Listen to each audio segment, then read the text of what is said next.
Today I will show you how I have integrated Marrow schema for my better learning.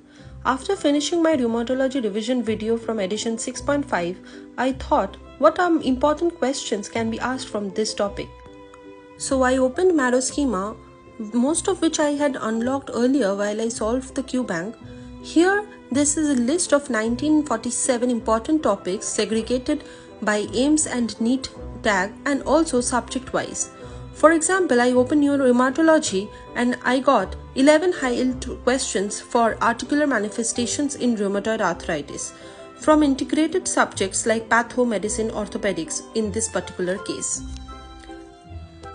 In this case, the importance of X-ray spine, lateral flexion and extension to rule out the atlantoaxial instability and also like swan neck deformity. This feature gives me an idea regarding what questions are asked from a particular topic and what are important things to be learned.